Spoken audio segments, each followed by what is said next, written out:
Familjarët e Donald Trumpit kanë zbarkuar sërish në Shqipëri, mbet fjalë për vajzën e presidentit Ivanka dhe bashkëshortin, të cilët po zhvillojnë një vizitë private të përqendruar te investimi Sazan. Klodi, çfarë po ndodh me këtë projekt, zoti Mori? Ai është dhënë përfundimisht dritë jeshile nga qeveria. Është mbyllur si projekt ky? Kemi dritë jeshile apo jo? Është një projekt i cili në ditën e fundit të vitit të kaluar, më saktë në datën 30 dhjetor, ka marrë statusin e investimit strategjik nga Komiteti i Investimeve Strategjike që drejton zoti Rama, dhe në dokumentin e statusit janë parashikuar dhe hapat që do ndiqen deri në realizimin e projektit. Aty është parashikuar ngritja e një grupi pune ndërministror, i cili do të negocioj me kompaninë e zotit Kushner termat dhe mënyrën se si shteti do hyjë në marrëveshje me kompaninë, sepse aty flitet që do ketë një partneritet ku do t'jetë pjesë edhe qeveria shqiptare, një, po themi, sipas stilit apo një stil ngjashëm me atë që u bë në Durrës me zotin Alabarin. Ku qeveria shqiptare ka hyrë me 33% të aksioneve. Po dhe këtu do ketë qeveria shqiptare 33%? Këtu nuk dihet se sa do jetë, se ky grup i punës pikërisht. Po Sazanin më thotë Kalaja. E fortë, flet, çdo gjë. Po, patjetër. Atëherë këtu nuk dihen akoma se me çfarë kushtesh do të hyjë shteti shqiptar si pal apo si aksioner në projekt. Sepse grupi punës është ngritur pikërisht për këtë, që do të negocioj termat, se çfarë do të marrë shteti dhe çfarë do të jap, por më shumë se çfarë do të jap, se zakonisht në këto projekte e mëdha shteti nuk është se jep. Merë, jo, për dhenë jep.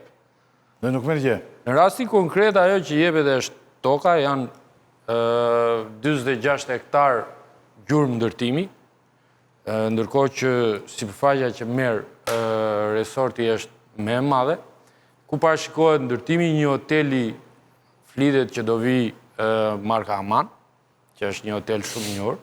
Brendin jep ai. Brend shumë i njohur. Se të mos gënjemi me këtë. Jep brendin, dhe ai nuk është pronar. Për shembull, jo pronar aty. Ja ta them unë.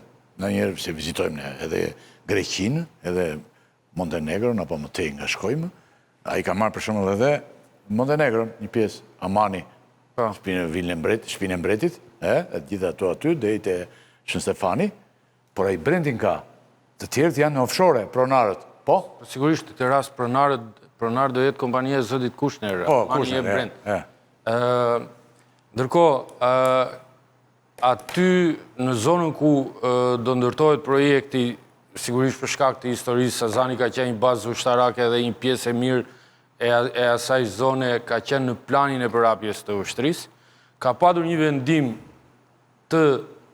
apo një dekret të presidentit të Republikës, i cili nuk u bë publik askund, por që më vonë doli te dokumenti i statusit, mes të cilit zoti Begaj ka hequr nga plani i përhapjes territorin ku bie, nga plani i përhapjes së ushtrisë territorin ku bie projekti, pra hapat procedurial kanë filluar për realizimin e projektit, dhe tani vazhdojnë negociatat për realizimin e tij. Atëherë, cila është, po themi, detyrimi që i lind shtetit shqiptar nga dhënia e statusit strategjik. Sepse debati këtu është, a na duhet ky investim, a është gjë e mirë që po vjen dhëndri i presidentit amerikan dhe po investon. Përpara se ta themi këtë që do të thonë analistët, unë kam një pyetje tjetër për ty që është. Jo, nuk po hyte pjesa politike. Jo politike. Po për të mbritur te kjo. Okej. Po sepse ky është një investim strategjik. Po sigurisht. Çfarë parashikon status investor strategjik? Çfarë përfitime zhvin nga këto? Se merr përfitime. E para merr tokën falas. Toka është falas. Toka aty është e shtetit. Do të çojë ujë dhe dritë. Po nuk është problemi i tokës më shumë, apo kosta më e madhe që i lind publikut. Problemi është infrastrukturës, sepse statusi i investitorit strategjik e detyron qeverinë që t'i çojë atij të gjithë infrastrukturën, ujin, energjinë elektrike apo çdo shërbim utilitar për të cilin ka nevojë një investim i tillë. Dhe duke qenë se tu bëhet fjalë që do kalohen ujësjellsi në det dhe linjat e energjisë, është një kosto relativisht shumë e madhe. Ka për llogaritje fillestare që thonë mund të kërkohen deri 300, ndoshta 400 milion euro. Investimet të cilat i bën shteti. I bën shteti, i bën qytetarët. E pastaj është debati. Kështu po të më kështu e bëjmë dhe ne këtë. Pastaj vim tek debati. Një çadër aty. Vim tek debati. Po të bëjnë këto rrugë këto aty shkollaj. Pastaj vim tek debati për fitueshmërisë që çfarë fitojmë ne në fund fare nga kjo histori. Tani këtu ka një debat shumë madh, po një nga tezat më të bukura është ajo që e ka thënë ish ministri grek i financave Varoufakis, i cili e krahason me Hawaii. Hawaii ndodh, që është një vend turistik po si Shqipëria, ndodh që këto grupe, këto kompanitë e mëdha kanë marrë gjithë resortet në vijën bregdetar dhe vendasit, pra ata që janë banorët autokton, jetojnë në lagjet e varfra, shkojnë i marrin në mëngjes me fugon, i sjellin të punojnë tek hotelet që i kanë japonezët, gjermanët, amerikanët, dhe pastaj, pasi këta punojnë aty, pastrojnë, apo ku di unë çfarë punësh bëjnë, në darkë i çojnë prapë me fugon te getot e tyre. Në këtë pikpamje, termat e përfitueshmërisë financiare për publikun aty janë shumë të dyshimta në rastin më të mirë, për shkak se statusi i investimit strategjik, përveç kësaj i jep kompanisë edhe privilegje fiskale, pra e përjashton nga taksa e ndikimit të infrastrukturë, e përjashton 10 vite me radhë nga tatimi mbi fitimin e kështu me radhë. Pra, praktikisht aty krijohet një offshore ku do jetojnë ca të pasur që mund të jenë pasur nga Shqipëria apo mund të jenë pasur nga shtetet tjera dhe do jetë dhe një hotel i cili do jetë i përjashtuar, po themi, nga taksimi. Taksat, po. Pra, në këtë rast, kur ti ben atë balancën e kostove dhe përfitimeve, duket sikur më shumë peshorja anon nga kostot që do paguajnë qytetarët për të çuar infrastrukturën atje kështu me radhë. Pastaj është edhe debati i sigurisë kombëtare, se është dhe kjo pjesa që cënohet operacionaliteti i ushtrisë për shkak se nxiren ato tokat nga forca.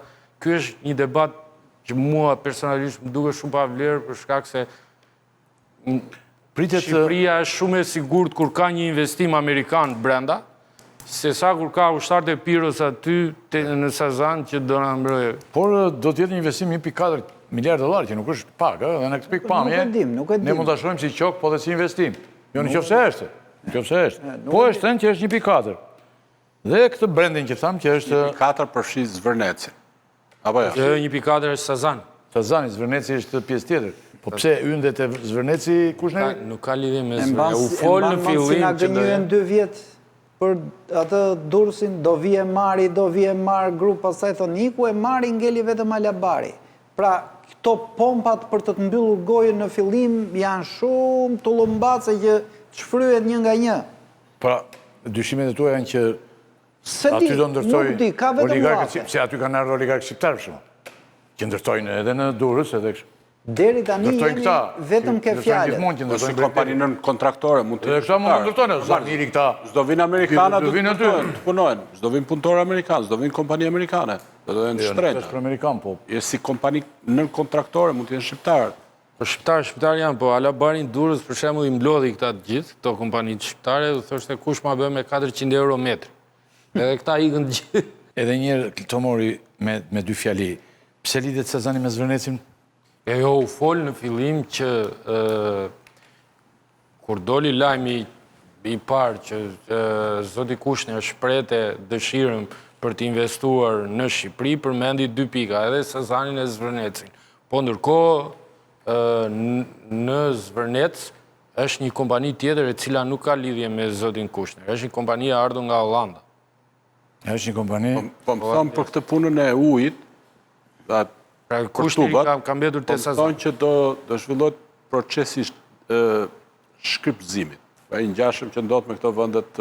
Ndodha në Santorini, por atje ka burim me ujë. Do të thënë ujë pishëm. Jo, shkrypëzimi i ujit të detit. Po pra po, ndodh në Santorini, po Santorini prap ka burim me ujë, por nuk i mjaftojnë për të se do pinë ujë ata, do të thënë uji i detit përdoret, por nuk përdoret për masat për të pirë, për të gatuar, përdoret për të larë.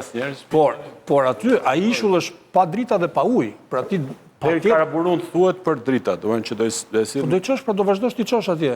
Do qosh linjë që duhet mbaj ishullin. Se Andi përmendi shkrimin e The Guardian, po ta shikosh të shkrimin e The Guardian ka një citim të zonjës Kumbaro, e cila thot, po ujin, dritat dhe çdo gjë do e çojmë ne, dielli dhe natyra janë aty nga Zoti Kushner do vi do bëj resortin. Pra, aty do ketë investime dhe aty duhen goxha investime nga shteti për t'i çuar infrastrukturën aty. Ti mjafton të shohësh vetëm një fakt.